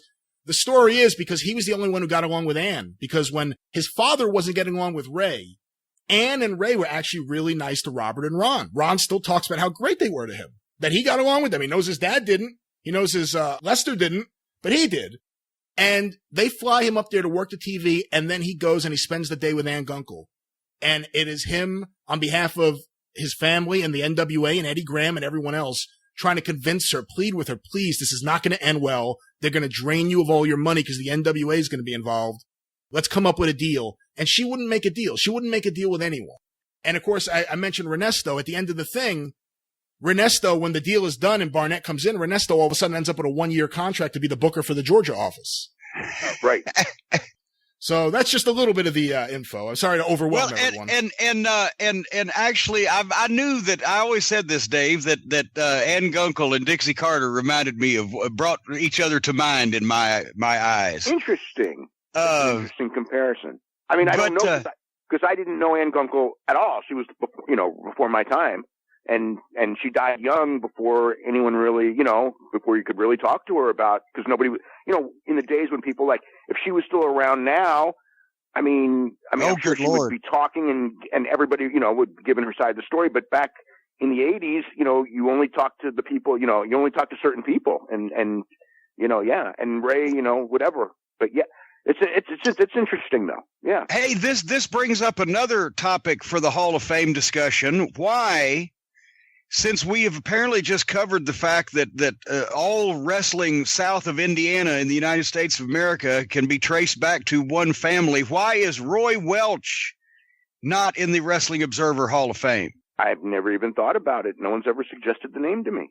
But Roy, because he started not only starting that giant family, but not only he was a top wrestler in the South in the 20s and the 30s. He formed one of the first booking offices he formed the first, one of the first modern territories by having a booking office in Nashville back in the 30s, the late 30s, way before television. He assembled his own crew. He got his front man, Nick Goulas, in 1940, and until his death 5 years later, he was a partner or member of a family that was partner, booker, matchmaker, or top wrestler in every single territory east of Texas, south of Indiana, except for the Carolinas. They switched back and forth, only Florida, Georgia, Tennessee, Alabama, the Nashville booking office, multiple, the Memphis end. They started territories in Alabama and different places, and Mississippi and Louisiana. When you count in the Goldens and the Hatfields and the Fullers, there's like 3 or 4 dozen members of the family that were involved in wrestling, and Roy and Herb and Lester and Jack pretty much started that in the 20s. Mm-hmm. But Roy was the guy that was the most influential. He was one of the original NWA members that started after they first formed the NWA. He had joined within a year, so he's one of the first promoters that joined it after they formed it. Somebody needs to pitch Roy Welch, for heaven's sake. That's a good name. That's a good name. That's very interesting. Yeah. Well, I can see you're just over the moon. All right, anyway, I've just received word that the people cutting some of my trees down need to speak to me, potentially over money. And I'm sure that, speaking of money, since Dave makes more than the federal government, you got to get back to, I don't know how you do the things you do and write 7 million words a week and absorb everything and have a family and actually appear to be somewhat normal. Somewhat. We all have our role, and I figured out what this is, and that's the deal. But yeah, no, look, I'll watch wrestling forever. I mean, that's just the deal. So, and I enjoy it, and it's different, and it's fascinating, and there's always something going on, and the thing that I think is interesting is that, and you'll understand this, Jim, is that, like, if you follow it long enough, everything repeats itself and has always happened. And it's kind of interesting to kind of follow it and go, this happened 30 years ago, and it's going to go, and it's probably going to end up the same way as it did. Yeah. Those who do not learn from history are doomed to repeat its mistakes. Hey, I would actually tell you, plug your stuff, but at this point, does anybody not know how to get the Wrestling Observer newsletter? Is there anything you need to mention? Yeah, so www.wrestlingobserver.com. There's information. Brian Alvarez and I and Garrett Gonzalez and I do podcasts, several every week. We cover all the news, the Raw, the SmackDown, the weekend big shows, whether they're, whoever the big shows are, New Japan, UFCs, and I do the newsletter. I've been doing it for 36 years now, and this week's issue is really interesting. I try to do some history. I love doing the history stuff. Cover all the modern stuff, twists and turns, business. Look, Jim still reads it, so that tells you something right there. Because Jim knows more. Jim knows more than most. More than most. But I almost hate to say it. I hate to say it. The best issues are the memorials, obituaries, if I may use that word. And I don't want people to pass away, but boy, you do a good send off. I'll tell you that. Boy, howdy. And by the way, if people like, rumor and innuendo, AKA lies and bullshit about wrestling, then they can listen to some of the programs. But if you have probably in your brain or at your fingers more facts, figures, and statistics about the at least modern era of the wrestling business than anybody in the world. Yeah, well, and the other thing is because I have every issue, literally on my floor, so it's like when it goes back, the thing that I realize now is that, like, I remember stuff really, really well, but I don't remember everything. And when I go back and look at stuff from like 20 years ago, and it's like, it kind of like, and again, those archives are on the website. If you subscribe through the website, you'll have archives going back to 91. So if you like have kind of vague memories of a show, or you want to know, or you were a kid and you want to know, like, why did it happen like this? You can go week by week through that thing, and you can find out, why was this stupid move made? Who was like losing their mind, or who was coming up with these great ideas? Which I always poo-pooed, because I'm like, well, I've got all of them on paper. I can do, but now it's like that's 4,000 pounds of paper. I can't sort through the issues, so I can now get on the website and read them without having to do all that heavy lifting. Yeah. But occasionally we unearth these documents from the mists of distant past, and these earth-shaking moments where I think the entire wrestling world has been changed by our program today, and the knowledge that the first 6-star match took place in 1981 and the first 6.5-star match took place a week afterwards, as accorded to Weasel Dooley. Yeah. But Dave, thank you for talking to us about Weasel and ratings and the Hall of Fame and Khabib and Conor, and thank you for listening to Brian completely rewrite the history of the Atlanta Wrestling Wars.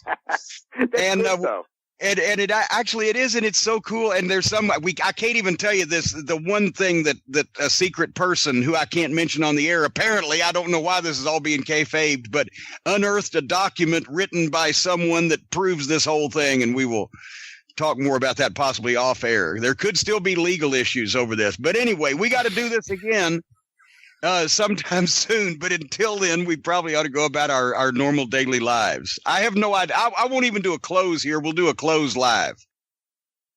Well, there you have it, folks. A great conversation with Dave Meltzer on the star rating system of the forgotten history of the 6-star match, the UFC being more like pro wrestling every day, and then a deft cross-examination, cross-pollination. I don't know. You weren't really questioning him, but you basically, you've done your homework, Brian. We have made news here because we have cracked the case on the 46-year-old Atlanta Wrestling War, and Gunkel was the bitch all along.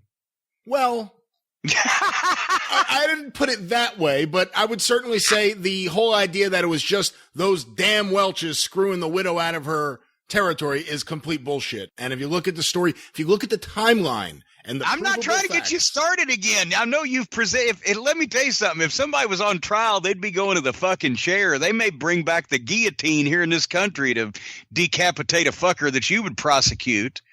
You got all your shit together, but and here's the thing, and I'm sure Ann was a fine young lady of sterling reputation, but it's obvious that Ray Gunkel was going to take. He owned a big piece of it anyway, but it was obvious he was making moves to take it over anyway, and because of his animosity with Buddy Fuller, or just because of whatever. Now that we have found these things out and put the timeline to everything.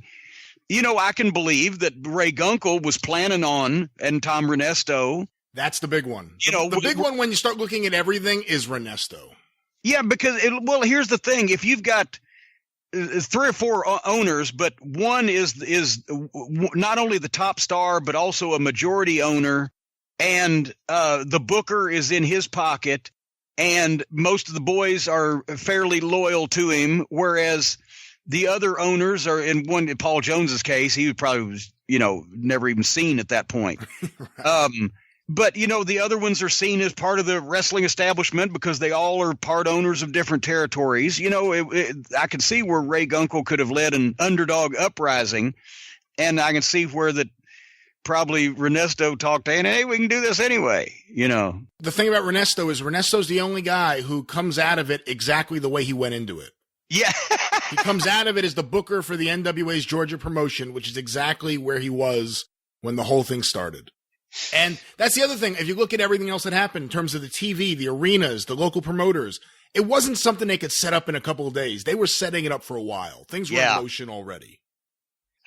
See, you learn, folks, here on The Experience, on the 605, on the mothership. On all that stuff. Yeah. You sound like, How do you do it? Let me try to do the way you do. How do you do it? See? Oh, God, that hurts. All right, we're done here. Thank you, Dave Meltzer, for being on the program today. And remember, the holiday merchandise sale at Cornette's Collectibles at JimCornette.com is in full effect. Remember the Cult of Cornette membership certificate. You can be a part of history and a part of the cool people in wrestling. We pledge allegiance to the leader of the mighty Cult of Cornette and to the pro wrestling for which he stands. No blow-up dolls, dick spots, or dance routines, with blood sellouts and shoot angles for all. Amen. Folks, until next week, and we'll have a special update on the NWA 70th anniversary next week and all kinds of more good stuff. For Brian Last, I am, of course, Jim Cornette. Thank you. Fuck you. Bye-bye, everybody.